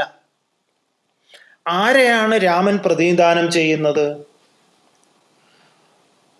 ഈ രാമൻ ജനിക്കുന്നത് തന്നെ പറയുന്നുണ്ടല്ലോ, ഭൂമിക്ക് ഭാരം തീർക്കാൻ വേണ്ടി ദേവന്മാരെ അഭ്യർത്ഥിച്ചു. ദേവന്മാരുടെ അപേക്ഷ പ്രകാരം ഭഗവാൻ, എങ്ങനെയുള്ള ഭഗവാൻ എന്ന് രാമായണത്തിന്റെ ആമുഖത്തിൽ തന്നെ പറയുന്നുണ്ട്. നാശരഹിതനായിട്ടുള്ള ചിന്മയനായിട്ടുള്ള ഭഗവാൻ മായാമാനുഷ രൂപത്തിൽ സൂര്യവംശത്തിൽ ജനിച്ചു എന്നാ. ഈ മായാമാനുഷ രൂപത്തിൽ എന്നുള്ളത് വളരെ പ്രധാനപ്പെട്ടതാണ്. മായാമാനുഷനാണ്, ഒറിജിനൽ മനുഷ്യനല്ല. സീതയും മായാസീതയാണ്, ഒറിജിനൽ അല്ല. അതുകൊണ്ടാണ് സീതയുടെ നാടിന്റെ പേര് തന്നെ, സീതയുടെ പേര് തന്നെ വൈദേഹി എന്ന, ദേഹം ഒഴിഞ്ഞവൾ എന്നാണ്. ദേഹം ഇല്ല സീതയ്ക്ക്. കൃതി രചിച്ച ആള് തന്നെ സീതയ്ക്ക് ദേഹം ഇല്ല എന്ന് പറഞ്ഞിട്ടുണ്ട്. അതൊരു വളരെ രസമാണ്. നമുക്കത് രാമായണത്തിലേക്ക് കാണാം, മുന്നിലേക്ക് പോകുമ്പോൾ കാണാം. അപ്പൊ ഇതിൽ ആമുഖമായിട്ട് നമ്മള് ഈ കിളി ഒന്നിനെ വേടൻ അമ്പെയ്തു. അപ്പൊ ഏത് കിളിയെയാണ് അമ്പെയ്ത് വീഴ്ത്തിയത്? കാമമോഹിതയായിട്ടുള്ള കിളി. അതേതാണ് ആ കിളി? ആ കിളിയാണ് ഈ വാത്മീകി ഈ കിളിയെ എന്ത് ചെയ്തു? ഈ കിളിയെ കൊണ്ടുപോയിട്ട് സ്വർണത്തിൽ ആകൃഷ്ടയാക്കി. അവിടേക്ക് ആകൃഷ്ടയായപ്പം അത് ഹേതുവായി രാവണന്റെ അടുത്തേക്ക്, രാവണനാകുന്ന കാട്ടാളന്റെ അടുത്തേക്ക് കൊണ്ടുവിട്ടു. അപ്പൊ ആരാണ് മറ്റേ കിളി? മറ്റേ കിളി രാമനാണ്. രാമൻ ബോധമാണ്. സീത ആരാണ്? മനസ്സാണ്. ബോധത്തിൽ നിന്നകന്ന് മനസ്സ് വിഷയങ്ങളിൽ പതിക്കുന്നതിനെയാണ് കഥ പറയുന്നത്. നമ്മുടെയൊക്കെ ഉള്ളിൽ ഇങ്ങനെ രണ്ട് കിളികളുണ്ട്. ഒന്ന് എല്ലാറ്റിനും വിറ്റ്നസ് ആയിരിക്കുന്ന കിളി, മറ്റേതോ മനസ്സാകുന്ന കിളി. അത് എല്ലാറ്റിലും പോയി തലയിടും. ക്ലബ് റൂമിൽ തന്നെ ഇവിടെ വന്ന് 2 മിനിറ്റ് രാമായണം കേട്ടു, ചാടി അപ്പുറത്തെ റൂമിൽ പോയി, അവിടെ പുകഞ്ഞ എന്തോ രാഷ്ട്രീയം, അവിടുന്ന് മാറി വേറൊരു സ്ഥലത്ത് പോയി, അവിടുന്ന് 2 കൈ പൊക്കിയിട്ട് 2 ചോദ്യം ചോദിച്ച് അവിടുന്ന് ചാടി വേറൊരു എടുത്ത് പോയി. ഇങ്ങനെ ക്ലബ് ഹൗസിലാണെങ്കിലും ചാടി ചാടി ചാടി പോയിക്കൊണ്ടിരിക്കുക. അതാണ് ഒരു കിളി. ഒരു കിളിയോ ഇവൻ എന്താ ചെയ്യുന്നതെന്ന് അടങ്ങിയിരുന്ന് ഉള്ളിൽ ഇതിലൊന്നും ഇടപെടാതെ ഇരിക്കുന്നുണ്ട് ബോധം. ഈ ബോധത്തിൽ നിന്നകന്ന് ഇവൻ ഓരോന്നിൽ പോയി ചാടാൻ ശ്രമിക്കുമ്പം വലിയ വലിയ കുഴികളിലേക്കാണ് പോയി ചാടുന്നത്. ഇതിനെ മനസ്സ്, ബുദ്ധി, ബോധം, വികാരങ്ങള്, വിചാരങ്ങള്, ഈ അന്തസംഘർഷങ്ങളെ, അല്ലെങ്കിൽ നമ്മുടെ ഉള്ളിലുള്ള പല പല മാനസിക വ്യാപാരങ്ങളെ അതിമനോഹരമായിട്ട് കഥാരൂപത്തിൽ പറഞ്ഞിരിക്കുകയാണ്. അപ്പൊ ഈ ഒരു കിളി കൊല്ലപ്പെടേണ്ടതല്ലേ എന്ന് ചോദിച്ചാൽ അതെ. ശ്രീനാരായണ ഗുരുദേവൻ ഒന്നിനെയല്ല, കിളിയെ 5 പറയണത്. കിളികളെ 5 അരിഞ്ഞു വീഴ്ത്തി എന്ന് പറയും. അവിടെ ഈ കണ്ണ്, മൂക്ക്, നാക്ക്, ത്വക്ക്, ചെവി, ഈ 5 കിളികളാണ്. മധുസൂദനൻ നായരുടെ മനോഹരമായിട്ടുള്ള ഒരു കവിതയുണ്ട്, ഒരു കിളിയും 5 വേടന്മാരും. അത് കവിത ആരംഭിക്കുന്ന നാരായണത്ത് ഭ്രാന്തൻ എന്ന് പറയുന്ന ആ പുസ്തകത്തിൽ അതുണ്ട്. കാട്ടിൽ പോണ വഴിയേത് കാട്ടിത്തരുവാൻ ആരുണ്ട്, കാടറിയാക്കിളി കഥയറിയാക്കിളി കരളാൽ ഒരു മൊഴി ചോദിച്ചു എന്നാ. അപ്പൊ കിളിയുടെ ചോദ്യം കേട്ടിട്ട് കണ്ണിനു കാണാ തോഴൻ കിളിയുടെ കൂട്ടിനു പോകെ വഴിചൊല്ലി. കണ്ണിന് കാണാൻ പറ്റാത്ത തോഴൻ, അതായത് ഉള്ളിലിരിക്കുന്ന ബോധസ്വരൂപൻ കിളിയോട് പറഞ്ഞു, ഞാൻ വഴി പറഞ്ഞു തരാം എന്ന്. മനസ്സാണ് ചോദിച്ചത്. ഇപ്പൊ ബോധം പറഞ്ഞു, ഞാൻ പറഞ്ഞു തരാം. കണ്ണിനു കാണാ തോഴൻ കിളിയുടെ കൂട്ടിനു പോകെ വഴിചൊല്ലി. ഇനിയും 6 കടക്കേണം കിളി ഈറനൊടുത്തു നടക്കേണം, കാണാൻ കൈത്തിരി കരുതേണം കിളി കല്ലും മുള്ളും താണ്ടേണം. കുറച്ച് പ്രയാസമൊക്കെ ഉണ്ടാവും, ഇങ്ങനെയൊക്കെ പോകാം എന്ന് പറഞ്ഞു. അപ്പോഴോ, അന്നേരം വന്നവളോടോതി 5 കരിവേടന്മാർ. 5 വേടന്മാർ. അങ്ങതിൽ ഇങ്ങതിലൂടെ നടന്നാൽ ആരും കാണാ കാടണയാം, ഒരു എളുപ്പ വഴി പറഞ്ഞുതരാം കാട്ടിലെത്താൻ എന്ന് പറഞ്ഞ് ഈ കിളിയെ ട്രാപ്പിലാക്കുന്നതാ. ആരാണ് ഈ 5 വേടന്മാർ? ഒന്നാം വേടൻ കൺനിറയും നിറമായിരം അവളെ കാണിച്ചു. ഒരു ടിവിയും കൊടുത്തു, അതിലൊരു റിമോട്ടും കൊടുത്തു, കുറെ ചാനലുകളും, പിന്നെ ലാപ്ടോപ്പ്, ഐപാഡ്, ഐഫോണ്, എന്തൊക്കെയാ വേണ്ടത്, സോഷ്യൽ മീഡിയ, അത് ഇതൊക്കെ കണ്ട് 1000 കാഴ്ചകൾ. ഒന്നാം വേടൻ കൺനിറയും 1000 അവളെ കാണിച്ചു. രണ്ടാമത്തവൻ എരിമണമേറ്റിയ പൂവുകളേറെ മണപ്പിച്ചു, മൂക്ക്. പിന്നെ ഒരുത്തൻ മുന്തിരി നീര് കുടിപ്പിച്ചു, കയ്യിൽ അവിൽ പുണി കൊയ്തൊരു പട്ടാൽ പിന്നൊരു വേടനോട്. ഈ 5 ഇന്ദ്രിയങ്ങളെ നമ്മൾ കവിതയെ വിസ്തരിക്കാൻ പോകുന്നില്ല. 5 ഇന്ദ്രിയങ്ങളുടെ റെപ്രസെന്റേഷനായിട്ട് 5 വേടന്മാരായിട്ട് ഇവർ വന്ന് കിളിയെ ധർമ്മസങ്കടത്തിലാക്കുന്നു. അങ്ങനെ കിളി ട്രാപ്പിലാവുകയും പിന്നീട് കിളി ആ ട്രാപ്പിൽ നിന്ന് രക്ഷപ്പെടുന്ന ഒരു കവിത മനോഹരമായിട്ട് ഈ വേദാന്ത സാരത്തെ, രാമായണത്തിന്റെ സാരത്തെ മധുസൂദനൻ നായർ സാർ കുട്ടികൾക്ക് പോലും മനസ്സിലാവുന്ന വിധത്തിൽ ഒരു കിളിയും 5 വേടന്മാരും എന്ന് പേരിൽ എഴുതിയിട്ടുണ്ട്. മനോഹരമാണ് ആ കവിത, നല്ല രസമാണ് അത് ചൊല്ലാനും. കാട്ടിൽ പോണ വഴിയേത് കാട്ടിത്തരുവാനാരുണ്ട്, കാടറിയാ കിളി കഥയറിയാ കിളി കരളാൽ ഒരു മൊഴി ചോദിച്ചു, കരളാൽ ഒരു മൊഴി ചോദിച്ചു. കണ്ണിനു കാണാത്തോഴൻ കിളിയുടെ കൂട്ടിനു പോകെ വഴി ചൊല്ലി. ഇനിയും 6 കടക്കേണം കിളി ഈറനുടുത്തു നടക്കേണം, കാണാൻ കൈത്തിരു കരുതേണം കിളി കല്ലും മുള്ളും താണ്ടേണം. അന്നേരം വന്നവളോടോതി 5 കരിവേടന്മാർ, വഴിയറിയാ കിളി പോകാതെ വിനയേറും വഴി പോകാതെ തോഴൻ ചൊല്ലിയതോരാതെ കിളിവേടന്മാരുടെ കൂടെ പോയി. അങ്ങനെ തോഴൻ ചൊല്ലിയതോരാതെ കിളി വേടന്മാരുടെ കൂടെ പോവാണ്.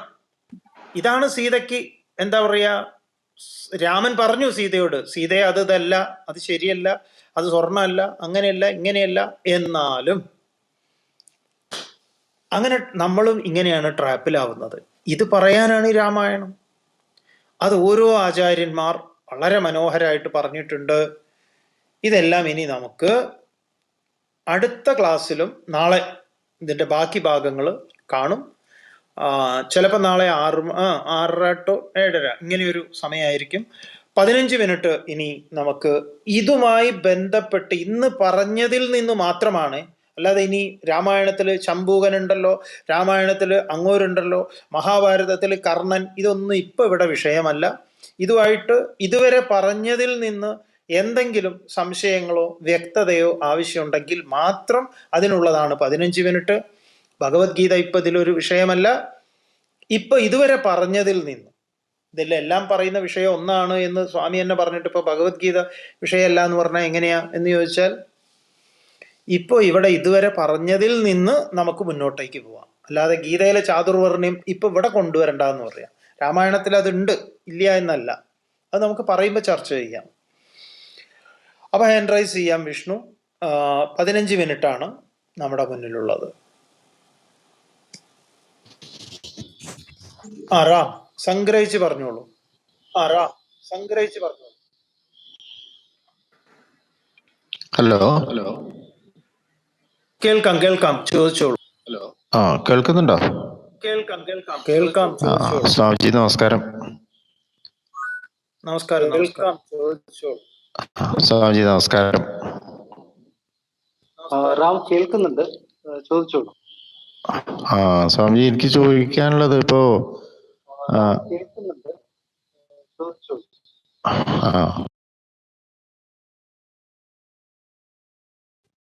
സ്വാമിജി അദ്ദേഹത്തിന് നെറ്റ്വർക്കിൽ എന്തോ ഇഷ്യൂ ഉണ്ടെന്ന് തോന്നുന്നുണ്ട്.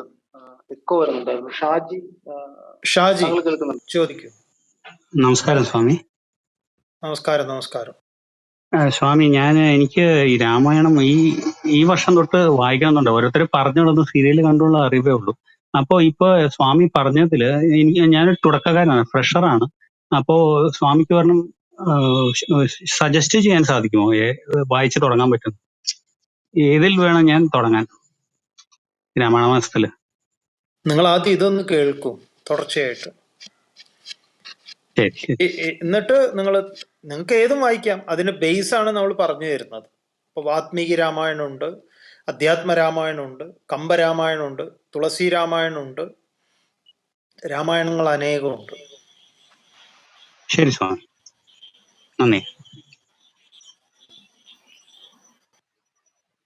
ഓക്കെ, അടുത്ത ആള് റാം തന്നെ വന്നിട്ടുണ്ടല്ലോ. റാമിന് എന്തായി, ക്ലിയർ ആയോ? നമസ്കാരം സ്വാമിജി. ഇപ്പൊ ക്ലിയർ ആയി തോന്നുന്നു. ചോദിച്ചോളൂ. സ്വാമിജി, ഇപ്പോ ഈ രാമായണം പിന്നെ എഴുതപ്പെട്ടതിന്റെ ഒരു അല്ലെങ്കിൽ എന്തിനാണ് എഴുതപ്പെട്ടത് എന്നുള്ള കാര്യങ്ങളാണ് സ്വാമിജി ഇപ്പൊ തുടക്കം എന്നുള്ള രീതിയിൽ ഇതിൽ പറഞ്ഞിട്ടുള്ളത്. അപ്പോ രാമായണത്തിന്റെ ഒരു അന്തർധാര അല്ലെങ്കിൽ രാമായണം പുറമെ ഇങ്ങനെ ഒരു സാഹിത്യ രൂപേണ വായിച്ചു പോകുന്നതിൽ നിന്ന് വ്യത്യസ്തമായി അതിന്റെ ഒരു ആത്മീയധാര അതിനോട് ഇങ്ങനെ ഇഴചേർന്ന് നടക്കുന്ന ഒരു സംഗതിയാണെന്നാണ് ഞാൻ മനസ്സിലാക്കുന്നത്. അപ്പോ പിന്നെ ഈ രാമായണം പാരായണം ചെയ്യപ്പെടുക എന്നുള്ളത് എങ്ങനെയാണ് സ്വാമിജി? പിന്നെ ഏത് ഒരു ഘട്ടത്തിലായിരിക്കണം ഈ രാമായണം ഗൃഹങ്ങളിലൊക്കെ പാരായണം ചെയ്യപ്പെടുക എന്നുള്ള ഒരു സംഗതി നമ്മളെ ഈ ആത്മീയ ആചാരങ്ങളിലൊക്കെ എങ്ങനെയായിരിക്കണം കടന്നു വന്നിട്ടുണ്ടാവുക? ഇപ്പോ സ്തോത്രങ്ങൾ അല്ലെങ്കിൽ നമ്മളിപ്പോ ഈ അർച്ചനാ മന്ത്രങ്ങൾ അല്ലെങ്കിൽ ഉപാസന മന്ത്രങ്ങളൊക്കെ ചെയ്യുന്നതിന് ഒരു പ്രത്യേകമായിട്ടുള്ള ഒരു ലക്ഷ്യം അല്ലെങ്കിൽ അതിൻ്റെതായ ഒരു രീതിയും കാര്യങ്ങളൊക്കെ ഉണ്ടല്ലോ. ഇന്ന കാര്യത്തിനാണ് ഇപ്പോൾ ഇന്ന മന്ത്രം, അർച്ചന അല്ലെങ്കിൽ ഇന്ന സ്തോത്രം എന്നൊക്കെ. പക്ഷെ അതിന് വ്യത്യസ്തമായിട്ട് ഇപ്പൊ രാമായണം എന്നുള്ളത് നമ്മൾ പ്രത്യേകിച്ച് കേരളത്തിൽ ഒരു മാസം മുഴുവൻ നമ്മളത് ഇങ്ങനെ പാരായണം ചെയ്യണം. നമ്മൾ പണ്ടേ ഇപ്പൊ ഞാനൊക്കെ എൻ്റെ അമ്മമ്മ ഒക്കെ തൊട്ടേ ഇങ്ങനെ വായിക്കുന്നത് അങ്ങനെയാണ്. നമ്മൾ സത്യം പറഞ്ഞാൽ കേൾവിയിലൂടെയാണ് ഞാനൊക്കെ രാമായണത്തിനെ പരിചയപ്പെടുന്നത്. കാരണം അമ്മമ്മ സ്ഥിരമായിട്ട് ഇങ്ങനെ ചോദ്യം കർക്കിടക മാസത്തിൽ ഇത് വായിക്കുക, അതിങ്ങനെ ചോദ്യം വളരെ ചുരുക്കി കൊണ്ട് ചോദിച്ചാൽ അടുത്ത് കുറച്ച് പേരുണ്ട്, അവർക്കും കൂടെ സൗകര്യമാവും. അങ്ങയുടെ ചോദ്യം അപ്പൊ തന്നെ ഈ രാമായണം പാരായണം ചെയ്യപ്പെടുന്നതിന്റെ ഒരു ആത്മീയമായിട്ടുള്ള ഒരു അടിസ്ഥാനം എന്തായിരിക്കണം? ഒന്ന്, രാമായണം, എഴുത്തച്ഛന്റെ രാമായണം പാരായണം ചെയ്യുന്നത് നമ്മുടെ മാതൃഭാഷയായിട്ടുള്ള മലയാളത്തിന്റെ ശുദ്ധിക്ക്, മലയാള ഭാഷ പ്രാവീണ്യം നമുക്ക് കരഗതമാക്കുന്നതിന്, ആ ഭാഷയിൽ ശുദ്ധി ഉണ്ടാവുന്നതിന്, ആ ഭാഷയിൽ മെയ്വഴക്കം ഉണ്ടാവുന്നതിന് ഒക്കെ കാരണമായി തീരുന്ന, മലയാളം നന്നായി ഉച്ചരിക്കാൻ, മലയാളം നന്നായി വഴങ്ങാൻ, ഏറ്റവും നന്നായിട്ട് മലയാളം പറയാൻ ഏറ്റവും നല്ലത് രാമായണത്തെ പഠിക്കുക എന്നുള്ളതാണ്. അതുകൊണ്ട് ഭാഷാ പഠനത്തിന്, അനായാസേന ഭാഷ കൈകാര്യം ചെയ്യുന്നതിന് അത് വളരെ സഹായകമായിട്ടുള്ള ഒന്നാണ്. പിന്നെ ഇതിന്റെ ചിന്ത തീർച്ചയായിട്ടും അത് ഇന്ന മാസം എന്നൊന്നുമില്ല, എപ്പോഴും ഏത് സമയവും ഇത്തരം ഗ്രന്ഥങ്ങൾ പാരായണത്തിന്, അതിന്റെ മനനത്തിന്, വിചാരത്തിന്. ഇപ്പോൾ രാമായണ പ്രഭാഷണങ്ങൾ എത്രയോ നടക്കുന്നു. നമ്മളും ഇപ്പോൾ അതുകൊണ്ടാണ് ഇന്നു മുതൽ ഇങ്ങനെ ക്ലബ് ഹൗസിൽ 1 മണിക്കൂർ ഇങ്ങനെ ഒരു പ്രഭാഷണം ആവാന്ന് തീരുമാനിക്കുന്നത്. അത് എപ്പോഴും നമുക്ക് ചെയ്യാവുന്നതാണ്. ഇത്രയേ ഉള്ളൂ. നന്ദി ശ്രീറാം. നിഖിൽ കേൾക്കുന്നുണ്ടോ? കേൾക്കാം. നമസ്കാരം സ്വാമിജി. നിഖിൽ ചോദിച്ചോളൂ. ഈ പ്രകരണ ഗ്രന്ഥം എന്ന് പറഞ്ഞില്ലേ ആദ്യം, എന്താണ് ഈ പ്രകരണ ഗ്രന്ഥം എന്നുള്ള ഉദ്ദേശിച്ച്? അതെന്താണ്? ഞാൻ ഗൂഗിളിൽ സെർച്ച് ചെയ്തു എന്താണെന്ന് അറിയാൻ വേണ്ടിട്ട്. അതിലൊന്നും കാണിക്കുന്നില്ല പ്രകരണ. ഈ ഗൂഗിളല്ല ആധികാരികമായിട്ടുള്ളത്. നിങ്ങൾക്ക് എല്ലാം ഗൂഗിളിൽ ചെയ്ത് വാട്സാപ്പ് യൂണിവേഴ്സിറ്റിയിൽ എല്ലാം കിട്ടുന്ന കരുതിയ അത് ഭൂലോക മണ്ടത്തരാണ്. അതുകൊണ്ട് ഗൂഗിളിലില്ല എങ്കിൽ അതില്ല എന്നല്ല. പ്രകരണ ഗ്രന്ഥം അല്ല, ഇല്ല എന്നല്ല, ഞാൻ എന്താണ് അതിന്റെ മീനിങ് എന്നാണ്. പ്രകരണ ഗ്രന്ഥം, പ്രകർഷണകൃതം, നന്നായി ചെയ്യപ്പെട്ടത്. എന്തിനു വേണ്ടി? വേദങ്ങളെ അടുത്തറിയുന്നതിനു വേണ്ടി ചെയ്യപ്പെട്ട, സ്വതന്ത്രമായി ചെയ്യപ്പെട്ടിട്ടുള്ള കൃതിയാണ് പ്രകരണ ഗ്രന്ഥം. അതായത് ഒരു മാനുവൽ ഗൈഡ്, ഇത്രയാണ് അതിൻ്റെ താല്പര്യം. നമ്മുടെ ഒരു കോംപ്ലിക്കേറ്റഡ് ആയിട്ടുള്ള ഒരു ഉപകരണം നമ്മൾ മേടിച്ചു, അപ്പോൾ അതിൻ്റെ മാനുവൽ ഗൈഡ് ഉണ്ട്. ആ ഗൈഡ് നോക്കിക്കഴിഞ്ഞാൽ അറിയാം എന്താണ് ഇതിൻ്റെ ഓപ്പറേഷൻ, എങ്ങനെയാണ്, ഏതാന്നൊക്കെ. എല്ലാറ്റിനും ഒരു മാനുവൽ ഗൈഡ് കാണും. അതുപോലെ വേദത്തെ കൂടുതൽ അടുത്ത് പരിചയപ്പെടാനുള്ള ഒരു മാനുവൽ ഗൈഡും കൂടിയാണ് ഈ പ്രകരണ ഗ്രന്ഥങ്ങൾ. പ്രകരണ ഗ്രന്ഥം എന്ന് ഈ ബൃഹത് യോഗവാസിഷ്ടത്തിന്റെ പേരാണ്. എന്തുകൊണ്ടെന്നാൽ അതിൽ ഇങ്ങനെ പ്രകരണങ്ങളായിട്ട് തിരിച്ചിട്ടുണ്ട്. വൈരാഗ്യ പ്രകരണം, മുമുക്ഷു പ്രകരണം, ഉൽപ്പത്തി പ്രകരണം, സ്ഥിതി പ്രകരണം, ഉപശമ പ്രകരണം, നിർവാണ പ്രകരണം. ഇങ്ങനെ 6 പ്രകരണങ്ങളെ കൊണ്ട് ചിട്ടപ്പെടുത്തിയിട്ടുള്ളതായതുകൊണ്ട് ഈ ബൃഹത് യോഗവാസിഷ്ടത്തിന് പ്രകരണ ഗ്രന്ഥം എന്നൊരു പേരുണ്ടായി.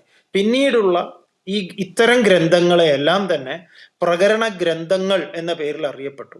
ശ്രീനാരായണ ഗുരുദേവന്റെ കൃതികളെല്ലാം തന്നെ പ്രകരണ ഗ്രന്ഥങ്ങളാണ്. ശങ്കരാചാര്യരുടെ സ്വതന്ത്രമായ കൃതികളെല്ലാം പ്രകരണ ഗ്രന്ഥങ്ങളാണ്. വിദ്യാരണ്യ സ്വാമികളുടെ, ഇങ്ങനെയുള്ള ആചാര്യന്മാരുടെ, ഇപ്പൊ നാരായണീയം, ഇതൊക്കെ പ്രകരണ ഗ്രന്ഥങ്ങളാണ്. ഓക്കെ, മനസ്സിലായി സാർ. ഇത് സംസ്കൃത വേർഡാണോ? അതേലോ. ഓക്കെ, ഞാൻ മലയാളത്തിലായിരുന്നു സെർച്ച് ചെയ്തത്. നന്ദി. ശ്രീ മുസ്തു കേൾക്കുന്നുണ്ടോ? സ്വാമിജി നമസ്കാരം. ആദ്യം തന്നെ വളരെയധികം നന്ദി. എന്താണ് പറയേണ്ടത്, സ്വാമിജിയുടെ എന്താ പറയുക, 1 മിനിറ്റ് കൊണ്ടുള്ള കാര്യം നമുക്ക് അത്രയും സംഗ്രഹിച്ച് മനസ്സിലാക്കാൻ പറ്റില്ല. എന്നാലും ഒരു ചെറിയൊരു ചോദ്യം. സ്വാമിജി, ജഗത്ത്, ഈശ്വരൻ, പിന്നെ ജീവൻ, ഈ 3 കാര്യങ്ങളെയും ബന്ധപ്പെടുത്തി എന്തോ ഒന്ന് പറഞ്ഞു. അത് ഒന്നുകൂടി വ്യക്തമാക്കാം.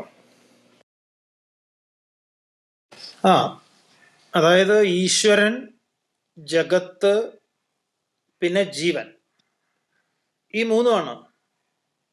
ഈ 3നെയാണ് ഇതിൽ ഈ വേദത്തിലാകട്ടെ എല്ലാ ഗ്രന്ഥങ്ങളിലും, ആധ്യാത്മിക ഗ്രന്ഥങ്ങളിലെല്ലാം ചർച്ച ചെയ്യപ്പെടുന്നത് ഈ 3നെ കുറിച്ചാണ്.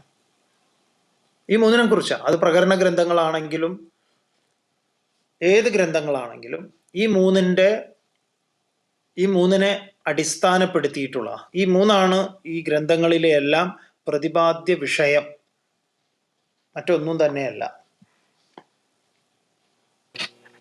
Okay okay. ശ്രീ അരുൺ കേൾക്കുന്നുണ്ടോ? കേൾക്കാം. നമസ്തേ സ്വാമിജി. നമസ്കാരം. നമസ്കാരം സ്വാമി, ഒരു ചെറിയൊരു ചോദ്യം മാത്രമേ ഉള്ളൂ. അത് കറക്റ്റായിട്ട് ഉത്തരം ഇതുവരെ കിട്ടിയിട്ടില്ലാത്തത് കൊണ്ടാണ്. ശങ്കരാചാര്യർ ഭാഷ്യം രചിച്ച സമയങ്ങളിൽ ഹൈന്ദവ ഗ്രന്ഥങ്ങൾ, അതായത് അന്നത്തെ കാലത്ത് മഹാഭാരതം പോലുള്ള ഗ്രന്ഥങ്ങളെ കുറിച്ചെല്ലാം പരാമർശിച്ചിട്ടുണ്ട് എന്ന് അറിഞ്ഞിട്ടുണ്ട്. പക്ഷെ ആ സമയങ്ങളിൽ രാമായണത്തിനെ കുറിച്ച് അദ്ദേഹത്തിന്റെ ഒരു ഇതിൽ പോലും സാധിച്ചു. എൻ്റെ ഗുരുനാഥനാണ് എന്നോട് പറഞ്ഞത്. പിന്നീട് ആ കാലഘട്ടത്തിൽ രാമായണത്തിനപ്പം അതിന് പ്രസക്തി ഇല്ലായിരുന്നോ, അതോ പിന്നീട് വന്ന ഏതെങ്കിലും ഒരു സമയത്താണോ പിന്നീട് രാമായണത്തിന് ഇത്രമാത്രം പ്രസക്തി ഉണ്ടായി വന്നത്? അല്ല, ശങ്കരാചാര്യര് ചെയ്തിട്ടുള്ളത് ഈ പ്രസ്ഥാനത്രയങ്ങൾക്ക് ഭാഷ്യമാണ്. പ്രസ്ഥാനത്രയം എന്ന് പറഞ്ഞു കഴിഞ്ഞാൽ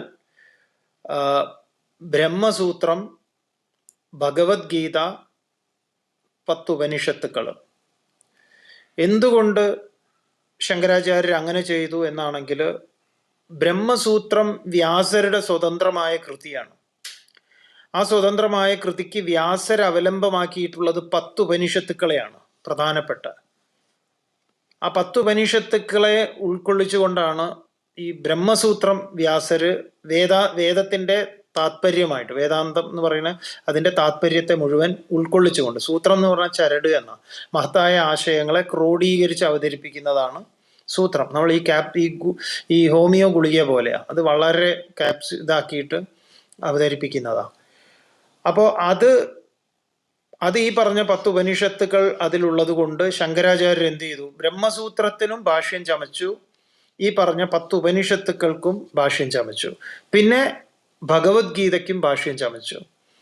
പിന്നെ ഇതിലേക്കൊക്കെ ആളുകളെ കൂടുതൽ അടുത്തറിയുന്നതിന് വേണ്ടി ഈ പ്രകരണ ഗ്രന്ഥങ്ങൾ ശങ്കരാചാര്യർ രചിച്ചിട്ടുണ്ട്. ശങ്കരാചാര്യർ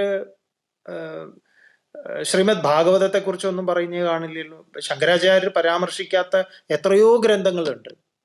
അതിനർത്ഥം ശങ്കരാചാര്യരുടെ സമയത്ത് ഇത് ഉണ്ടായിട്ടില്ല എന്നുള്ളത് ഒരിക്കലും വരുന്നില്ല. എന്നാൽ ശങ്കരാചാര്യർ അതിലുള്ള ആശയങ്ങളൊക്കെ അവതരിപ്പിക്കുന്നുണ്ട്.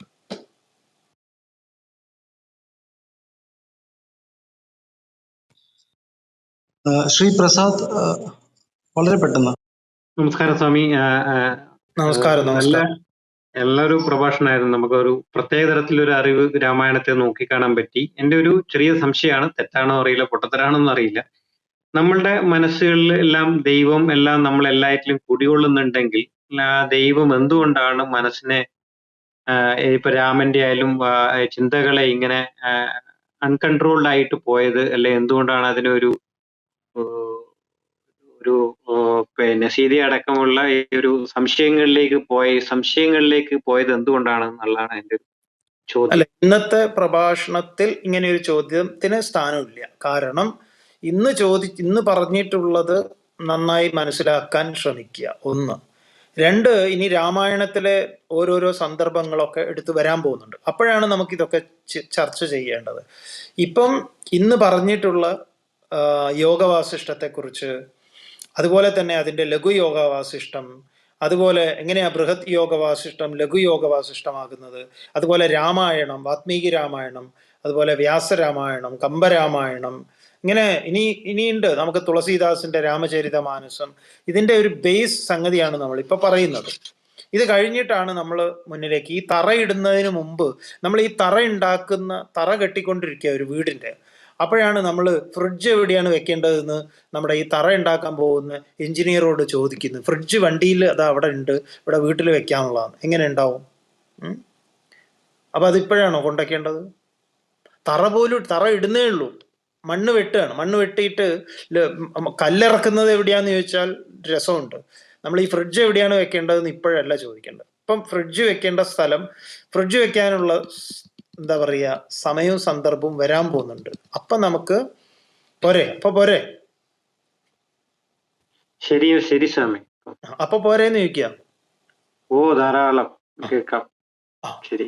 അപ്പോ ആദ്യം നമ്മുടെ ഫൗണ്ടേഷൻ ഒന്ന് ശരിയാവട്ടെ. അപ്പൊ എല്ലാവർക്കും രാമായണ ഇതിലേക്ക് വന്നിട്ടുള്ള എല്ലാവരെയും വളരെ സന്തോഷത്തോടു കൂടി സ്വാഗതം ചെയ്ത്, അല്ലെങ്കിൽ നിങ്ങൾ കാണിച്ച ശ്രദ്ധയ്ക്ക് മുൻപിൽ പ്രത്യേകം നമസ്കാരം പറയുന്നു. നമുക്ക് നാളെ ഇതേ സമയത്ത് ഇതേ റൂമിൽ കാണാം. അതുവരേക്കും നമസ്കാരം. ഹരി ഓം. ഹരി ഓം. ഹരി ഓം. ഹരി ഓം. ഹരി ഓം. ഹരി ഓം.